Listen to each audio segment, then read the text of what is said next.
नमस्कार। बहुत दिनों बाद फिर से मैं हाजिर हूँ एक वीडियो लेके। एक्चुअली थोड़ी तबीयत नासाज थी तो मैं वीडियो नहीं बना पाया या फिर मुद्दे नहीं उठा पाया, बात नहीं कर पाया आप लोगों से। लेकिन आज मेरे पास एक मुद्दा है, एक कहानी है, तो मैंने कहा आज तबीयत थोड़ी नासाज है लेकिन उसको पीछे करके बात करते हैं, क्योंकि बात करना बहुत ही आवश्यक है आज के ज़माने में जहाँ पे बात करना बंद हो गया है। लोग बात नहीं करते, लोग झगड़ा करते हैं, आर्ग्यूमेंट करते हैं, एक दूसरे की बात से अपनी बात को ऊंची दिखाने की कोशिश मात्र करते हैं। प्रैक्टिकलिटी एक चीज होती है, पर ज़मीर नाम की भी एक चीज़ होती है कुनालदा। दरअसल मैं बात कर रहा हूँ एक फिल्म की। फिल्म का नाम है लॉस्ट और ये स्ट्रीम हो रही है ZEE5 पे। सबके पास OTT प्लेटफॉर्म नहीं होगा, सब इतने कैपेबल नहीं हैं जैसा सुधीर चौधरी को लगता है कि भारत में सबके पास Netflix, Amazon prime, ZEE5, Hotstar के सब्सक्रिप्शन हैं। ऐसे पत्रकार हैं, उनकी बुद्धिमत्ता उनके पास हो, लेकिन हम और आप ये जानते हैं कि आज भी देश का एक बहुत बड़ा वर्ग या फिर ये कहें कि मेजॉरिटी अभी भी इन सुख सुविधाओं से वंचित है। लोग ZEE5 का सब्सक्रिप्शन नहीं लेते। चलिए ये बात अलग है। एक मिसिंग स्टोरी है, एक लॉस्ट लड़के की कहानी। यामी गौतम इस फिल्म में एक पत्रकार की भूमिका निभा रही हैं। एक ऐसा पत्रकार जो सिर्फ पत्रकारिता करना चाहता है, उसको अपनी स्टोरी से मतलब है, न्यूज़ स्टोरी से मतलब है, और अपने पत्रकारिता के जरिए वो किसी एक ऐसे इंसान को जिसका कोई सहारा ना हो, उसका सहारा या फिर उसको एक छोटी सी मदद मात्र करने की कोशिश और संघर्ष करती हैं। कहानी दरअसल ये है कि एक छोटी जाति का लड़का है, वो एक्टिविस्ट है, वो थिएटर करता है, वो समाज में उत्पीड़न के मुद्दे उठाता है, सरकार के खिलाफ बोलता है, और वो अचानक एक दिन गायब हो जाता है। तो ये स्टोरी यामी गौतम कवर करते हैं और परत दर परत इनकी पत्रकारिता जो गुम है, वो लड़का जो गुम है, और एक पत्रकार के अंतर्द्वंद को बड़े अच्छे से इस फिल्म ने दर्शाया है। जर्नलिस्ट है विधि सहानी और लोगों को डिस्टर्ब कर रही है। वो बताना चाहते हैं कि पत्रकारिता एक ऐसा जरिया है जिससे आप समाज का सबसे बड़ा उत्थान कर सकते हैं। कैसे? समाज का सबसे बड़ा उत्थान तभी होता है जब समाज में जो अंतिम इंसान है, जो सबसे कमज़ोर है, जिसके पास कोई साधन नहीं है, उसके पास आवाज़ नहीं है, तो पत्रकार, एक सच्चा पत्रकार उस इंसान की आवाज़ बनता है। और इस कहानी में भी यामी गौतम का जो कैरेक्टर है, जो एक वेब पोर्टल पे काम करता है, एडिटर का प्रेशर है, एडवर्टाइजिंग का प्रेशर है, और प्रशासन का बहुत बड़ा प्रेशर है। एक अगर पत्रकार कोई भी एक न्यूज़ स्टोरी लेता है, उसको फॉलो करता है, उसको परस्यू करता है, तो सबसे बड़ा चैलेंज ये होता है कि जिस क्षण वो एक स्टोरी को पकड़ता है या फिर उसको उजागर करने की या फिर कुछ भी एक सब्जेक्ट चुनता है, उसी समय एक बड़ा राजनीतिक हिस्सा, एक बड़ा सामाजिक हिस्सा और एक बड़ा लोगों का हुजूम उसका दुश्मन बन के उसके सामने खड़ा हो जाता है। तुम्हें आइडिया ही नहीं what you are getting into. आपने पहले कभी नहीं किया, अब भी मेरे काम में इंटरफेयर मत कीजिए। तो यहाँ पे भी वही होता है, जो कैरेक्टर है, जो गुम है, जिसकी स्टोरी फॉलो कर रहे हैं यामी गौतम, वो कैसे एक थिएटर प्ले एक्टिविस्ट से एक नक्सली बन जाता है। क्या वो नक्सली होता है? नाम ईशान भारती, और वो 2 हफ्ते से गायब है। क्या वो जिस जाति से आता है, उस जाति के होने मात्र से ये आसान हो जाता है ये सिस्टम को या फिर इंटेलिजेंसिया, पुलिस विभाग और जो ब्यूरोक्रेसी है उसको, कि वो आसानी से उसको एक नक्सली घोषित कर दे। क्या आपका भाई ईशान एक एक्सट्रीमिस्ट ग्रुप के साथ ताल्लुक रखता था?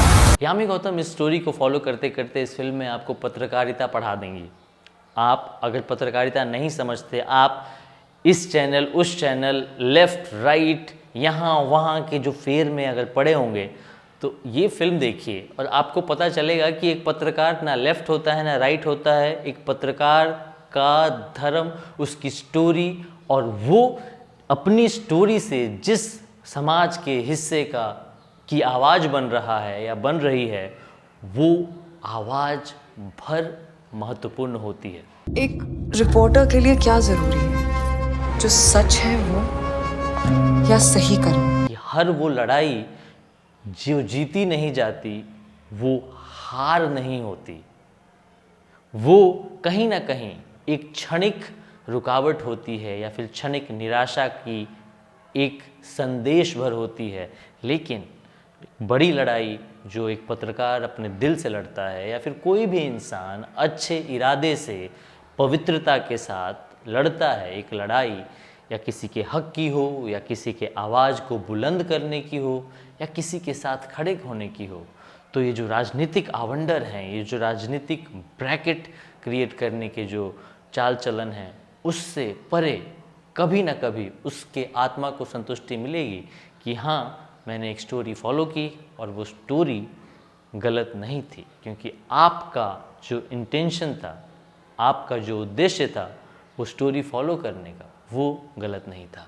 लॉस्ट लड़के की कहानी। उससे पहले ये एक लव स्टोरी। इस फिल्म से डायरेक्टर अनिरुद्ध रॉय चौधरी, जो पिंक जैसी फिल्म बना चुके हैं और बंगाली और हिंदी सिनेमा बॉलीवुड में बहुत सारी अच्छी अच्छी फिल्में वो लेके आते रहे हैं, तो इस फिल्म में उन्होंने ये दिखाया है कि एक फिल्म का दिल अगर सही जगह हो तो एक ऐसी कहानी बयां करेगी जो शायद सबको पसंद ना लगे, सबको एंटरटेनिंग ना लगे, लेकिन एक जो पत्रकार है या फिर कोई भी एक कैरेक्टर है, उसके मन के अंतर्द्वंद को जैसा अंदर होता है और वो कैसे बाहरी परिप्रेक्ष्य से प्रभावित हो सकता है, उस अंतर्द्वंद को उन्होंने हमारे सामने रखा है।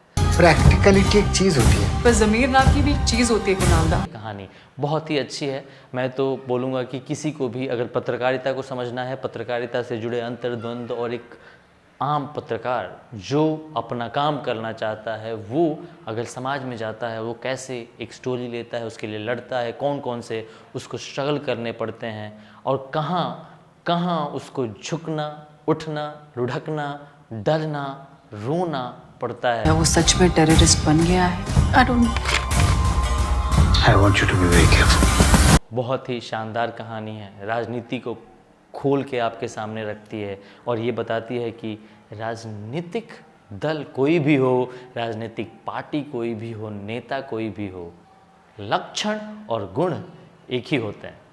और पत्रकारिता का जो माहौल है गंदा सा, उसमें ये बड़ी अच्छी सी एक फिल्म है जहाँ पे लोगों को लगेगा कि हम कंफ्यूज हो रहे हैं कि ये सही है या ये सही है। पत्रकारिता एक्टिविज़म है या एक बस कहानी बताना, बस स्टोरी बताने का जरिया है। तो उस चीज़ को आपको अच्छे से बताया गया है कि एक पत्रकार सिर्फ कहानी नहीं बनाता, अगर वो ताकतवर के साथ खड़ा है तो वो प्रोपेगेंडा कर रहा है, लेकिन वो अगर कमज़ोर इंसान या फिर हाशिए पे खड़े इंसान के साथ खड़ा है, समाज के या फिर किसी देश के, तो वो पत्रकारिता कर रहा है, क्योंकि वो एक आवाज़ बन रहा है उस इंसान की जिसकी शायद कोई आवाज़ नहीं है।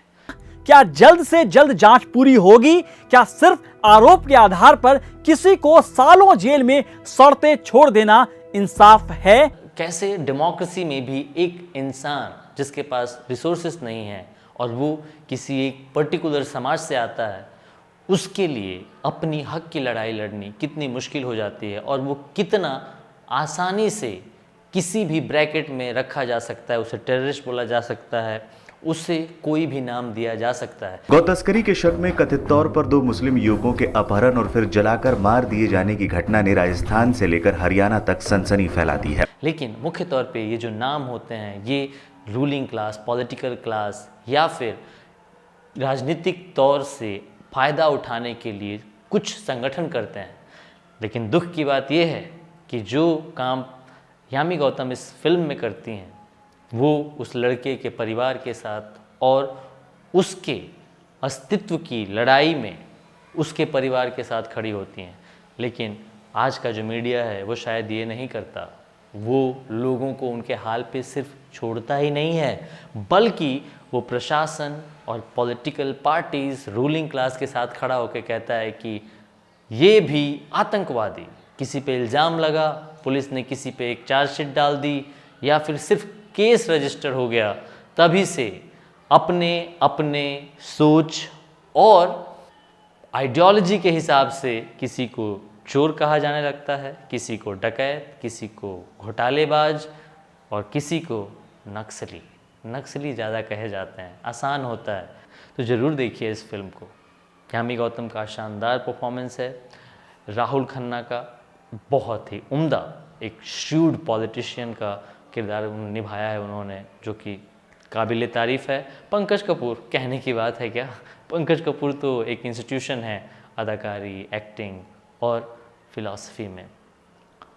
मैं अनिरुद्ध रॉय चौधरी को धन्यवाद देना चाहूँगा। पिंक बहुत महत्वपूर्ण फिल्म थी, लेकिन पिंक से ज़्यादा मेरे निजी तौर पे दिल के करीब है ये फिल्म। ज़रूर देखिए ZEE5 पे lost, starring Yami Gautam, Pankaj Kapoor, Rahul Khanna and Tushar Pandey. नमस्ते, मिलते हैं।